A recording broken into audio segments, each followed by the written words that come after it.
Inalam pa ng BFP ang sanhi ng apoy, maging ang kabong halaga ng pinsala sa ari-arian. James Agustin, nagbabalita para sa GMA Integrated News. Ito ang GMA Regional TV News. Mainit na balita mula sa Luzon, hatid ng GMA Regional TV. Isang suspect na nakatay sa enkwentro sa Abutapon, Nueva Ecija. Chris, anong suspect na kapatid na nakatay ng suspect? Muli, isa siya sa dalawang suspect sa paghuhulog sa bayan ng Gabalgon. Napatahan sa police checkpoint ang dalawang volunteer na nakasakay sa motorsiklo. Mabilis daw silang tumakas nang mapansin ang mga otoridad. Habang hinahabol ang mga pulis, nagpaputok daw ng baril ang mga suspect. Isang pulis ang tinamaan sa hita. Wow, yummy! Ang mga pulis at ikinasawi ng isang suspect. Naaresto ang kasama niya na walang pakayag. Na-recover ang baril na ginamit ng mga suspect pati na ang ilang gamit na hinihinalang ginakaw nila. Pinupugis ang isa pa na posibleng kasabot daw nila at kumangay daw sa perang na hold up nila. Sa Malolos naman sa Bulacan, isang sawa ang nahuli matapos na pumasok sa bahay ng isa o sa isang barangay sa Atlag. Kwento ng pamilya na nakita sa sawa, natutulog sila nang makarinig ng ingay. Pagbukas ng ilaw, nakita ang sawa na nakasiksik sa gilid ng isang kabinet. Humingi ng tulong ang pamilya sa barangay at pinagtulungan hulihin ang sawa. Itong metro ang haba niyan. Na-turn over na yan sa Department of Environment and Natural Resources. Wala namang naiulat na nasaktan. Payo ng DNR kapag nakakita ng ahas sa inyong bahay, huwag itong saktan para hindi maging agresibo. Para piling kalmado at gawa ng exit point ang ahas. Kung hirap na palabasin ang ahas, tumawag na ng eksperto. Nakatak na magkita bukas sina Pangulong Bongbong Marcos at dating Vice President at Maynila City Mayor Lenny Robredo. Ayon sa mga kasyan, ito para inspeksyonin ang paglilinis ng mga kanal, pero ayon sa isang daloy ng tubig sa Naga City bilang bahagi ng optan kontra baha ng gobyerno. Kahapon, pinuntahan na ni Mayor Robredo ang mga inspeksyon ng lugar ng Pangulo. Nang tanongin kung mag-uusap dito sa politika ang dalawang dating naglaban sa 2022 presidential elections, sinabi ni Palace Press Officer Claire Castro na abangan na lang ito. Matapos ang eleksyon 2022, nagkita na ang Pangulo at si Robredo sa inaugurasyon ng Social Sports Arena noong October 2024. Hindi lang pala ito, no?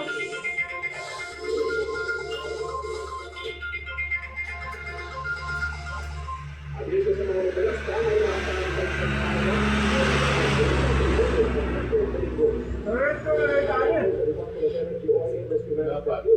base sa 4-day trading, may umigit kumulang 45 centavos na inaasahang rollback sa presyo ng kada litro ng gasolina. May nakikita namang taas presyo na umigit kumulang 5 centavos sa kada litro ng diesel. Habang may umigit kumulang 10 centavos naman ang posibleng dagdag sa kada litro ng kerosene. Ayon sa DOE, nakaka-apekto riyan ang tensyon sa pagitan ng Amerika at Iran, maging ang sa Russia at Ukraine. Nasa tanggapan na rin ni House Speaker Boji D. ang ika-apat na impeachment complaint laban kay Vice President Sara Duterte. Nauna nang sinabi ng kampo ng speaker na sa nila ang mga ang mga batayan ng ika-apat na impeachment complaint laban sa Vice sa balitang katiil ni Marie Servan. Wala pang 24 oras mula nang ihain ng isang attorney na Daniel Cabrera ang ika-apat na impeachment complaint laban kay Vice President Sara Duterte na i-transmit na ito ng House Secretary General sa tanggapan ni House Speaker Boji D. Inendorso ito ng House Committee on Human Rights Chairman Benny Abante at Deputy Speaker Paulo Ortega III. Kabilang sa mga paratang ang culpable violation of the Constitution, betrayal of public trust, graft and corruption, bribery, at iba pang high crimes. Para ito sa umano'y maling paggamit ng 612 million pesos na confidential funds, pagbanta umano ng bise ay pawapatay sa Pangulong Bongbong Marcos at iba pa. Ayon sa reklamo, ilang bank accounts, mga ari-arian at malalaking transaksyon ang hindi mapagganap na naideklara sa mga sarili ni Duterte na nagbubukas ng tanong kung tama nga bang naideklara niyang net worth. Binanggit din sa reklamo ang sinupang salaysay ng umano'y bankman ni Duterte na si Ramil Madriaga na nagkwento tungkol sa paghahatid daw niya ng milyon-milyong piso piso na nakalagay sa mga duffel bag matapos ang encashment ng confidential at intelligence funds ng Office of the Vice President at Department of Education. This might be the smoking gun. Because Ramil Madriaga is quite close to the former president and the vice president. Hindi lang yan, kundi Ramil Madriaga is actually a very educated person. Ginawa siyang hindi lamang bodyguard ni Vice President Sara, talagang ginawa siyang leader. Sa ilalim ng konstitusyon, ang Kamara ang may eksklusibong kapangyarihan na simulan ng proseso na impeachment. Kung makakakuha ng sapat na boto ng 1/3 ng mga kongresista, ay papasa ito sa Senado na uupong impeachment court. Sa kasalukuyan, ang 4 na complaints ay nakabibigay pa sa Office of the Speaker. May 10 session day sa opisina ni Speaker Lee para isama ang mga reklamo sa Order of Business Centenario. I-refer ang mga ito sa House Committee on Justice. Hinihinga namin ng pahayag si Vice President Duterte at may mga reklamo laban sa kanya. Tila nagpaalala naman ng palasyo sa mga kongresista na posibleng mabago ang paninindigan sa impeachment kasunod ng anunsyo ng bise na tatakbo siya sa pagkapangulo. Hindi naman po siguro sila nagpagawa para lang matapos dahil nagdeklara lang ang isang tao na siya tatakbo sa pagka-presidente. Bais Umali nagbabalita para sa GMA Integrated News.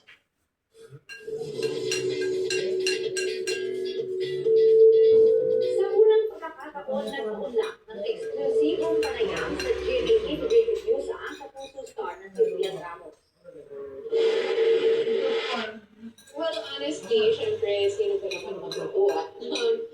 And I can say, yes, it's in a way stressful, pero I'm also quite confident na the truth will set us free. First time nagsalita ni Lian simula ng pumutok ang kontrobersyang pinangaharap niya at ng kaibigan at kapwa kapuso na si Michelle. Nagkamustahin siya sa isang exclusive interview. Stressful sa kanya ang mga nagdaang linggo. Umaasa siya na lalabas din sa huli ang katotohanan.